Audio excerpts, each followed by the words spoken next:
So, it's on you to pay back the debt, he said. Out of the blue, my husband dumped his debts on me and vanished. No matter how many times I tried to reach out to him, I couldn't get through. What should I do? I can't possibly pay off such a large amount. But there were people who rescued me when I was at my wit's end. Mom, we'll be okay. The one who said this was my daughter. My name is Karen Sullivan, 35 years old. I'm a working mother living with my husband, John. John and I met at a mixer, which we attended as fill-ins. I was nervous, but John took the initiative to strike up a conversation and we quickly became friendly, exchanging contact information. After that, we kept in touch, gradually growing closer. And we started dating. I couldn't believe that I ended up dating a guy I met at a mixer. When I first started dating him, I told my sister, Lisa, about John. Lisa laughed and said, "I can't believe you're dating a guy you met at a mixer. I thought you would date someone from your workplace since you're so quiet." I've never been the outgoing type, and even after I became old enough to drink, I didn't attend social drinking parties with coworkers or friends. I was surprised too, I replied. You were just there to make up the numbers, weren't you? She teased. Yes, I admitted. When I showed her a photo of John, she was pleasantly surprised, saying, "He's unexpectedly handsome." After that, we caught up on each other's lives for a bit before parting ways. Lisa is single with no boyfriend. She seems to prefer being alone because it's easier, and has absolutely no interest in getting married or having a boyfriend. Though I understood her perspective, my thoughts were consumed with envisioning a future with John. Just imagine, if our relationship continues to go well, we get married, and have a child, how happy would I be? On my way home after talking with Lisa, I found myself smiling unconsciously. A few years later, John and I were happily married. I remember how I burst into tears when he proposed. We rented a new apartment and started our life together. We had never lived together before, so being able to spend the entire day with John felt like a dream. Although we both worked full-time and our schedules were mismatched, we made time to eat together and sleep side by side. We made a conscious effort to spend as much time together as possible. We had the same days off, so we would either lounge around at home or go for drives. Every day was filled with joy. Then, a significant change came into our lives. We had a baby. I will never forget the moment our little girl was born. She was so tiny, fitting perfectly in my arms. So, this is what happiness feels like. Our families celebrated with us in full swing. We named our baby girl, who had blessed us with her arrival, Susie. Before Susie was born, I had quit my job and was putting my all into my role as a full-time housewife, juggling household chores and childcare. Even though he should have been tired from work, my husband, John, would take over the chores and the childcare. I'll take care of Susie. You go ahead and rest, he would say. All right, thank you, I'd respond. I was glad I had married John. But, years later, I would come to realize that my thinking had been a mistake. A few years after Susie was born, John suddenly quit his job. He explained to a stunned me why he had quit. Apparently, he had been feeling stressed due to not getting along with his new boss. But, that doesn't mean he shouldn't have consulted with me. Sure, if my husband is struggling, quitting is an option.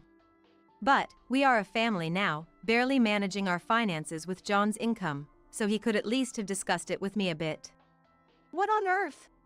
You're quitting out of the blue? Did you find another job? I asked. No need to worry. I've thought about it, he replied vaguely. His answer wasn't very reassuring.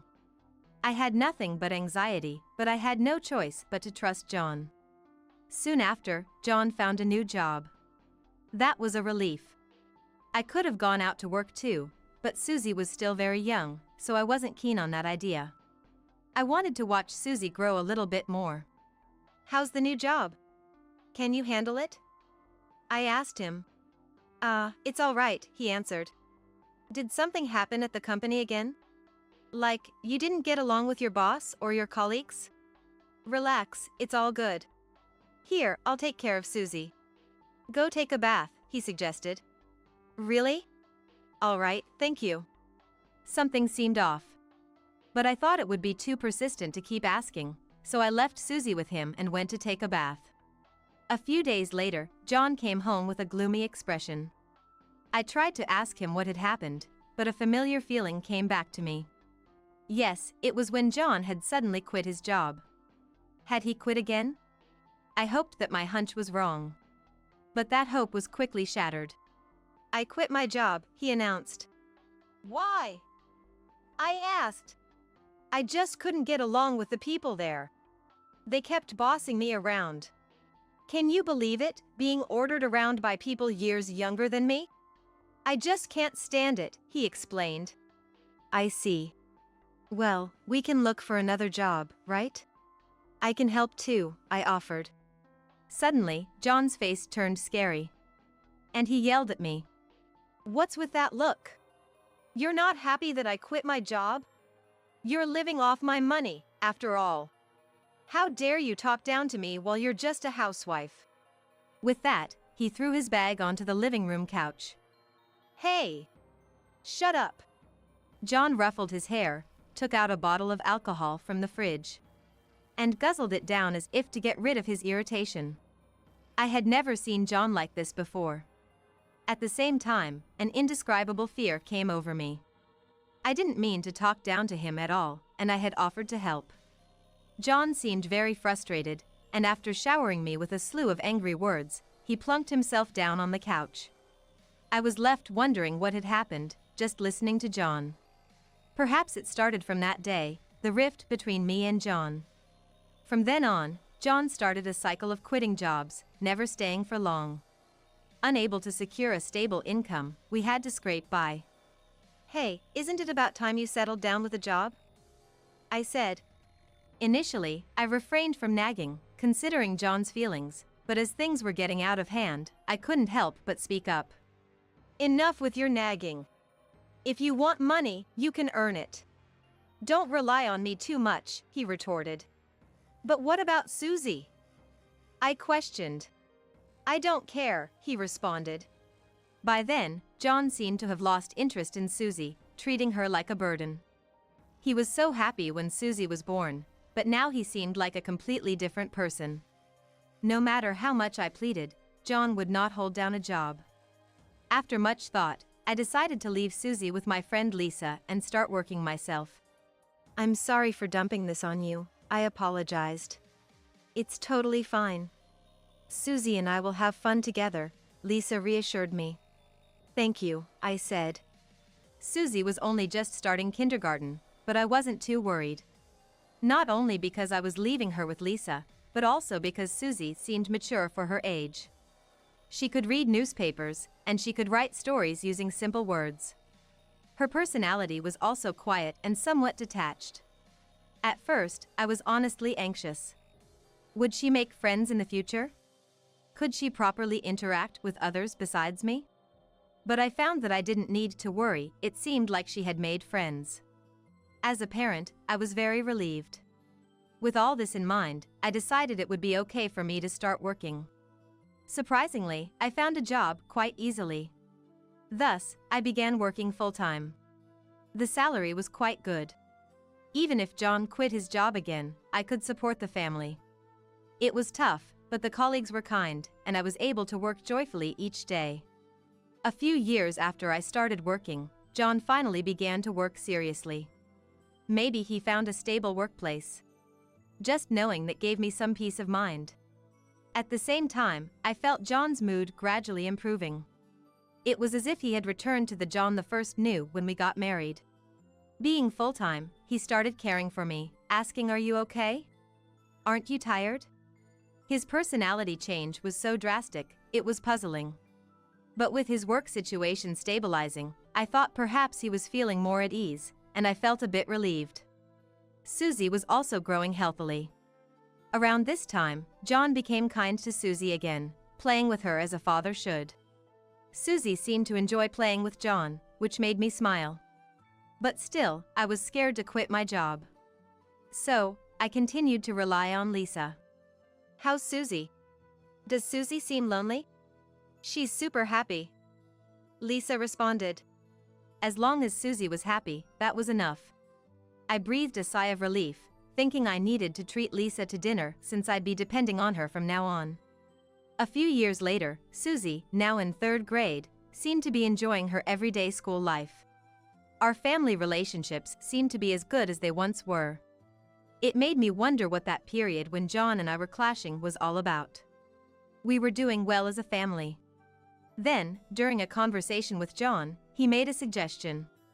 How about we get a new car? A car? Yeah, I mean the one we have is okay, but I think it's time for a change. You know, it's hard to keep up with the maintenance, and there's the annual inspection. Indeed, the car we were currently using was something we bought a few years back. Each time the car inspection rolled around, the number of problems seemed to increase, and the repair costs were a concern. Yeah, it might be time. I knew you'd say that. Karen, I've already got some brochures. Already? Thank you. I never knew he was so keen on getting a new car. With a little bit of confusion, I started going through the brochures with John.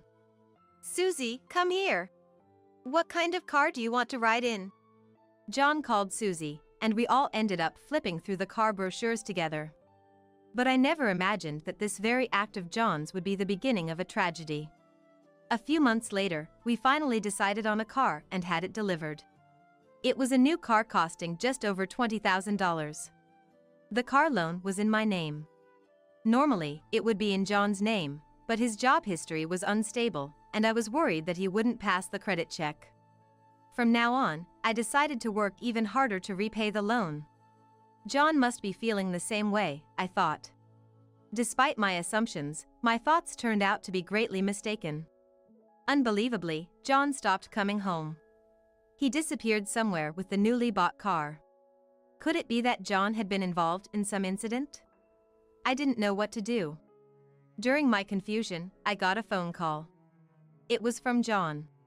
Hello, John. Where are you now?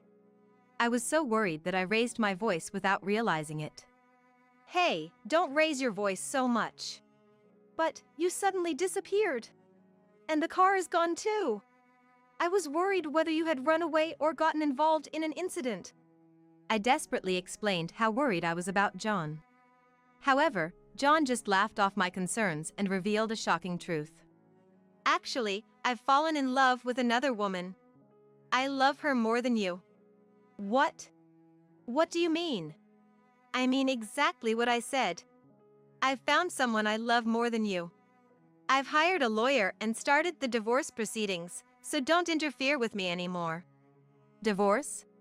That's too sudden. Oh, and I have some debts. Take care of them for me, will you? Debts. How much? Maybe around $300,000? You're gonna take care of it, right? With that, John abruptly hung up. Could this really be happening? All those smiles he had shown me up to this point, were they all lies?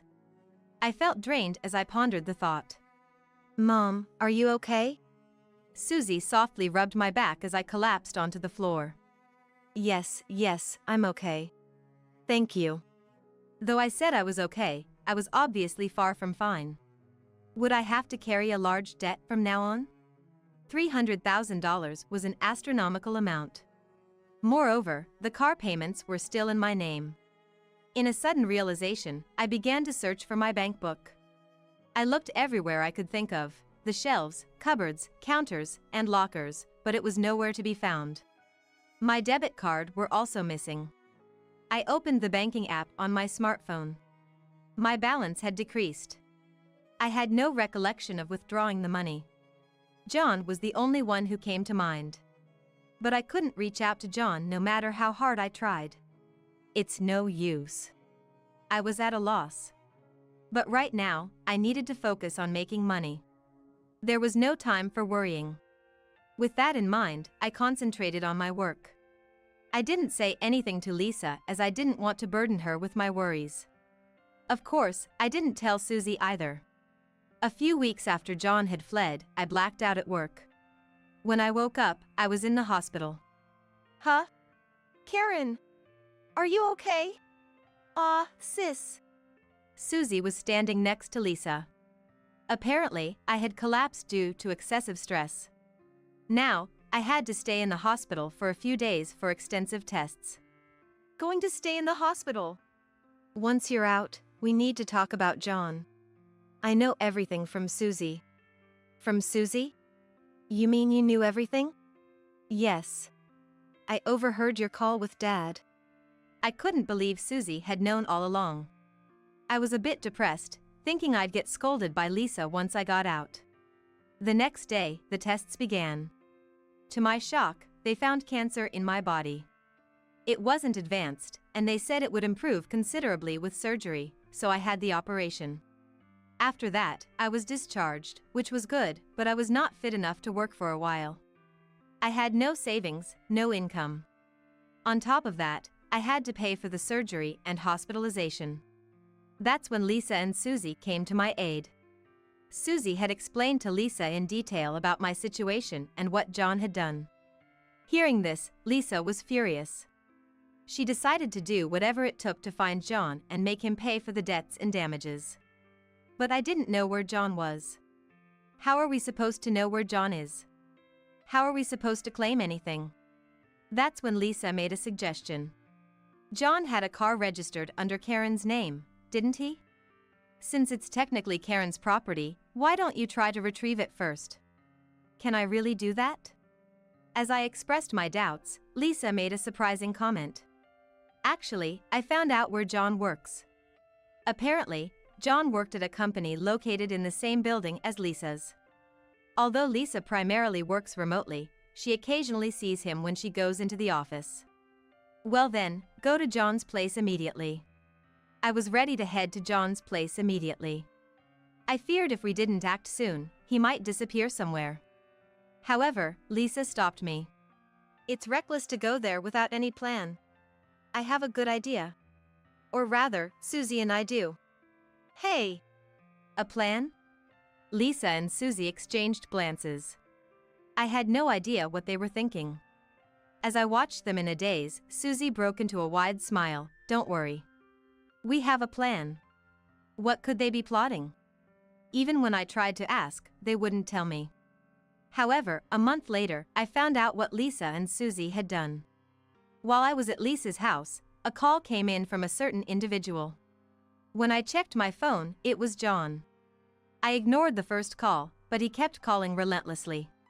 I wonder what he wanted. Tentatively answering the call, I heard John shouting in panic. Hey, help me! What are you talking about? Just come! If things stay like this, I'll get arrested. And with that, John blurted out his location and hung up. Lisa and Susie, who had heard the conversation, finally spilled the beans. Actually, we reported the car as stolen. And it was Susie who came up with this plan. Brilliant, right? Susie blushed shyly. I thanked Lisa and Susie and headed to where John was. The location was a park relatively close to our house. John was surrounded by police officers. They were probably questioning him. We went to John's location. We then explained the situation to the police officers and asked them to leave. After that, John ushered us into his car to talk. Inside, there was a stern-looking woman with crossed legs sitting in the passenger seat. The woman kept glaring at us. Man, I'm glad you guys came. But why did the cops show up at my place? John seemed oblivious to what the police had told him, which made me sigh. Well, because we reported the car as stolen. It's my property, after all. What? John and I are already divorced.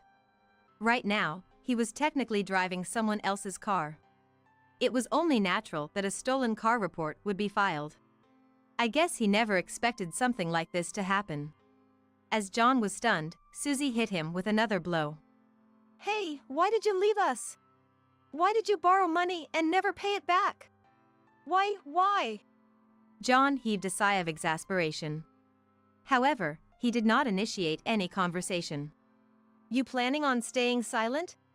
Well, if you keep this up, I'm gonna call the cops.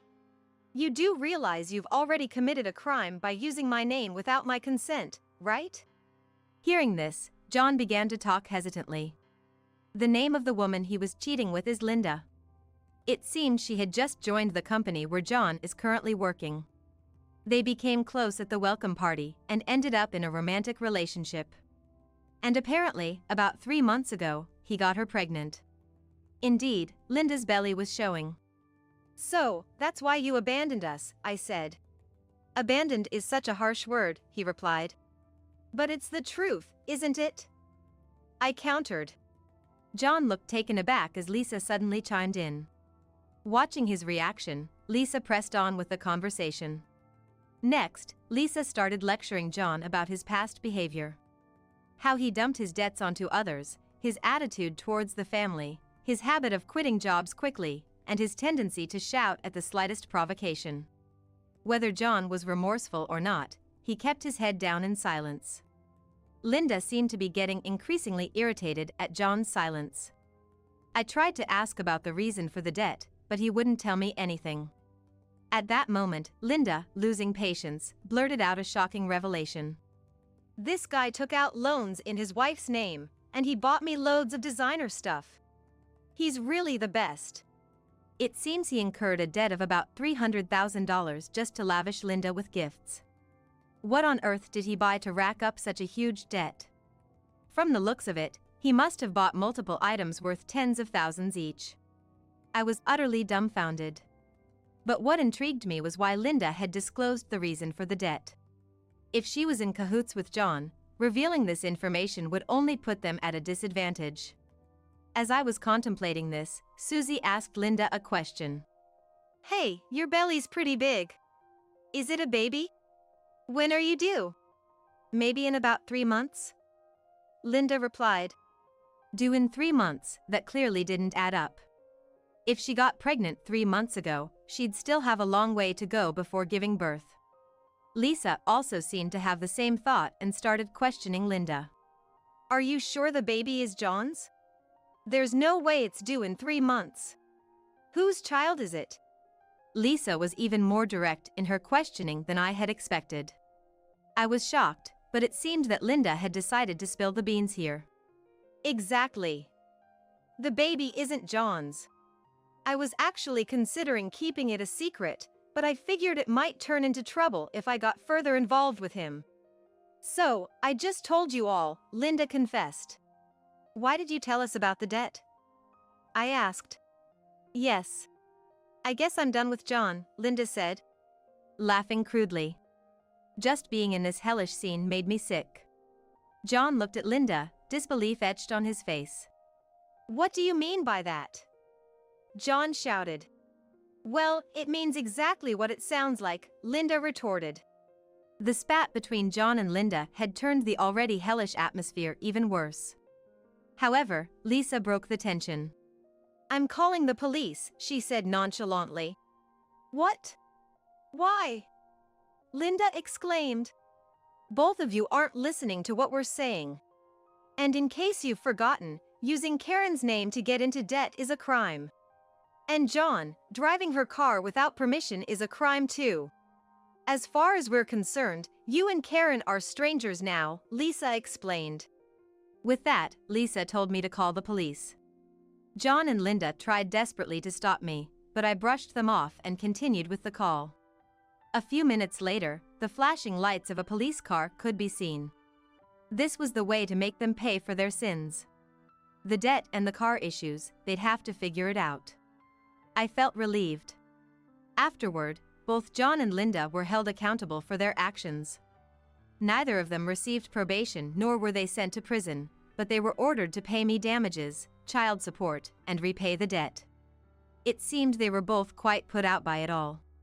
They pleaded multiple times through their lawyer for a reduction, but in the end, the recording Susie had made in the car served as evidence, and no reduction was granted. I wondered why Susie had been recording.